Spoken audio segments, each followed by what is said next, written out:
Hello friends, ಎಲ್ಲರಿಗೂ ನಮಸ್ಕಾರ. Welcome to Mind Spark YouTube channel.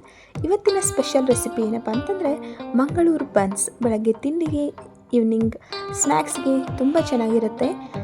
ಒಳಗಡೆ ಎಲ್ಲ ಎಷ್ಟು ಚೆನ್ನಾಗಿ ಬಂದಿದೆ ನೋಡಿ, ಲೇಯರ್ ಆಗಿ ಬಂದಿದೆ. ನೀವು ಇದನ್ನು ಕೊಬ್ಬರಿ ಚಟ್ನಿ ಜೊತೆ ತಿನ್ಬೋದು. ಹಾಗಾದರೆ ಬನ್ನಿ ಈ ರೆಸಿಪಿನ ಯಾವ ರೀತಿ ಮಾಡೋದಂತ ನೋಡ್ಕೊಂಡು ಬರೋಣ. ಇನ್ನೂವರೆಗೂ ಯಾರು ನಮ್ಮ ಚಾನಲ್ನ ಸಬ್ಸ್ಕ್ರೈಬ್ ಮಾಡಿಲ್ಲ, ಬೇಗ ಸಬ್ಸ್ಕ್ರೈಬ್ ಮಾಡ್ಕೊಳ್ಳಿ. ಮಂಗಳೂರು ಬನ್ಸ್ ಮಾಡೋಕ್ಕೆ ಏನೇನು ಐಟಮ್ಸ್ ಬೇಕು ಅಂತ ನೋಡ್ತಾ ಹೋಗೋಣ. ಮೊದಲಿಗೆ 2 ರಿಂದ 3 ಬಾಳೆಹಣ್ಣು ತಗೋಬೇಕಾಗುತ್ತೆ.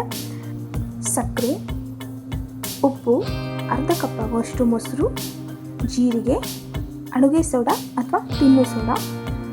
ಒಂದು ಪಾತ್ರೆ ತಗೊಂಡು ಅದಕ್ಕೆ 2 ರಿಂದ 3 ಬಾಳೆಹಣ್ಣು. ನಾವು ಮಂಗಳೂರು ಬನ್ಸನ್ನು ಪಚ್ಚು ಬಾಳೆಹಣ್ಣಲ್ಲೇ ಮಾಡಿದ್ರೆ ತುಂಬ ಚೆನ್ನಾಗಿರುತ್ತೆ ಟೇಸ್ಟು. ಯಾಲಕ್ಕಿ ಬಾಳೆಹಣ್ಣು ಮತ್ತು ಜವಾರಿ ಬಾಳೆಹಣ್ಣು ಸಿಗುತ್ತಲ್ಲ, ಅದರಲ್ಲೆಲ್ಲ ಚೆನ್ನಾಗಿರಲ್ಲ. ಆದಷ್ಟು ಪಚ್ಚು ಬಾಳೆಹಣ್ಣನ್ನು ತಗೊಳ್ಳಿ. ಬಾಳೆಹಣ್ಣು ಹಣ್ಣಾಗಿರಬೇಕು ಜಾಸ್ತಿ, ಅಂದರೆ ಮೇಲೆ ಕಪ್ಪು ಚುಕ್ಕೆ ಬಂದಿರುತ್ತಲ್ಲ ಆ ಥರದ ಹಣ್ಣನ್ನು ತೆಗೆದುಕೊಳ್ಳಿ. ಇವಾಗ ನಾನು ಇದಕ್ಕೆ 4 ರಿಂದ 5 ಸ್ಪೂನ್ ಆಗುವಷ್ಟು ಸಕ್ಕರೆನ ಸೇರಿಸ್ಕೊಳ್ಳಿ. ನೀವು ಕ್ವಾಂಟಿಟಿ ಜಾಸ್ತಿ ಮಾಡ್ತಿದ್ದೀನಿ ಅಂತಂದರೆ ಜಾಸ್ತಿ ಸೇರಿಸ್ಕೊಬೋದು. 1 ಸ್ಪೂನ್ ಆಗುವಷ್ಟು ಜೀರಿಗೆನ ಸೇರಿಸಿ, ಅರ್ಧ ಕಪ್ ಆಗುವಷ್ಟು ಮೊಸರನ್ನು ಹಾಕ್ಕೊಳ್ಳಿ. ಆದಷ್ಟು ಸ್ವಲ್ಪ ಮೊಸರು ಫ್ರೆಶ್ ಆಗಿರಲಿ. ಇವಾಗ ಚೆನ್ನಾಗಿ ಇದನ್ನು ಸ್ಮ್ಯಾಶರಿಂದ ಸ್ಮ್ಯಾಶ್ ಮಾಡಿ, ಸ್ಮ್ಯಾಶರ್ ಇಲ್ಲ ಅಂದರೆ ಸ್ಪೂನಲ್ಲಿ ಮಾಡ್ಕೊಬೋದು.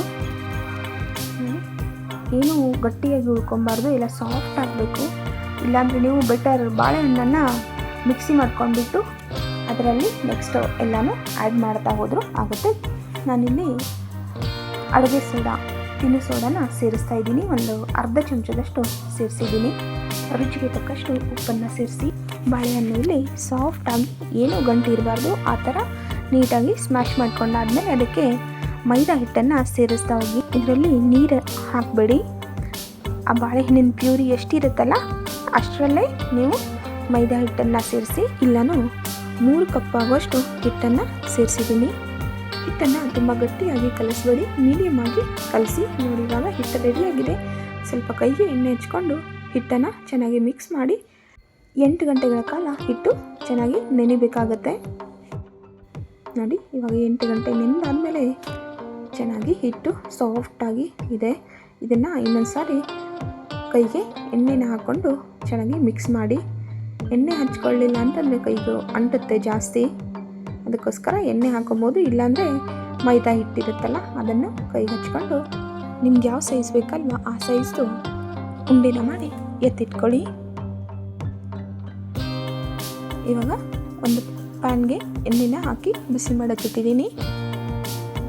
ಒಂದೊಂದೇ ಉಳ್ಳಿನ ತಗೊಂಡು ಅದರ ಮೇಲೆ ಸ್ವಲ್ಪ ಹಿಟ್ಟಾಕಿ ಸಾಫ್ಟಾಗಿ ಲಟ್ಟಿಸ್ತಾ ಹೋಗಿ. ಜಾಸ್ತಿ ಪ್ರೆಸ್ ಮಾಡಬೇಡಿ, ಅದು ಅಂಟ್ಕೊಳ್ಳೋದು ಜಾಸ್ತಿ ಆದ್ದರಿಂದ ಸ್ವಲ್ಪನೇ ಹಿಟ್ಟು ಹಾಕ್ಕೊಂಡು ಲಟ್ಟಿಸ್ಕೊಳ್ಳಿ. ಸ್ವಲ್ಪ ದಪ್ಪ ಇರಲಿ, ತುಂಬ ತೆಳುವಾಗಿ ಲಟ್ಟಿಸ್ಬೇಡಿ. ನೋಡಿ, ಇಷ್ಟು ಥಿಕ್ನೆಸ್ ಇದ್ದರೆ ಸಾಕು. ಇವಾಗ ಕಾದಿರೋ ಎಣ್ಣೆಯಲ್ಲಿ ಹಾಕಿ ಚೆನ್ನಾಗಿ 2 ಕಡೆನೂ ಹೊಂಬಣ್ಣ ಬರೋವರೆಗೂ ಫ್ರೈ ಮಾಡಬೇಕಾಗತ್ತೆ. ಆದಷ್ಟು ಲೋ ಫ್ಲೇಮಲ್ಲೇ ಫ್ರೈ ಮಾಡ್ತಾ ಹೋಗಿ, ಯಾಕಂದರೆ ದಪ್ಪ ಇರುತ್ತಲ್ವ, ಚೆನ್ನಾಗಿ ಒಳಗಡೆ ಎಲ್ಲ ಬೇಯಬೇಕು. ಅದಕ್ಕೋಸ್ಕರ ಲೋ ಫ್ಲೇಮಲ್ಲಿ ಫ್ರೈ ಮಾಡಿ. ನೋಡಿ, 2ನೇ ಬಣ್ಣನ ಫ್ರೈ ಮಾಡ್ತಾಯಿದ್ದೀನಿ. ಅದೇ ಥರ ಎಲ್ಲ ಬನ್ಸನ್ನು ಲೋ ಫ್ಲೇಮಲ್ಲೇ ಒಂದು 2 ರಿಂದ 3 ನಿಮಿಷ ಚೆನ್ನಾಗಿ ಫ್ರೈ ಮಾಡ್ಕೊಬೇಕಾಗತ್ತೆ. ಫ್ರೆಂಡ್ಸ್, ನಮ್ಮ ರೆಸಿಪೀಸ್ ನಿಮಗೆ ಇಷ್ಟ ಆಗ್ತಿದ್ದಲ್ಲಿ ನಮ್ಮ ಚಾನಲ್ನ ಲೈಕ್ ಮಾಡಿ, ಶೇರ್ ಮಾಡಿ, ಸಬ್ಸ್ಕ್ರೈಬ್ ಮಾಡಿ. ನೀವು ಒಂದು ಸಾರಿ ಬನ್ಸನ್ನು ಮನೇಲಿ ಟ್ರೈ ಮಾಡಿ ಯಾವ ರೀತಿ ಬಂದಿದೆ ಅಂತ ಟೇಸ್ಟ್ ಮಾಡಿಬಿಟ್ಟು ಕಮೆಂಟ್ ಮಾಡೋದನ್ನು ಮರಿಬೇಡಿ.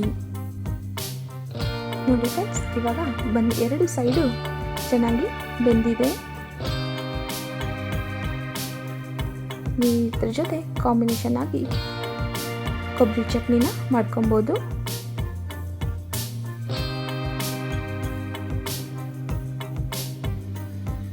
ನೋಡಿ, ಸೂಪರ್ ಟೇಸ್ಟಿಯಾದ ಮಂಗಳೂರು ಬನ್ಸ್ ರೆಡಿಯಾಗಿದೆ. ತುಂಬ ಸಿಂಪಲ್ಲಾಗಿ ಮನೇಲಿ ಯಾವ ರೀತಿ ಮಾಡಿಕೊಳ್ಳೋದಂತ ನೋಡ್ಕೊಂಡು ಬಂದ್ರಿ. ನೀವು ಒಂದ್ಸಲಿ ಮನೇಲಿ ಟ್ರೈ ಮಾಡಿ. ಮತ್ತೆ ಮುಂದಿನ ವಿಡಿಯೋದಲ್ಲಿ ಹೊಸ ರೆಸಿಪಿಯೊಂದಿಗೆ ಸಿಗೋಣ. Thank you for watching.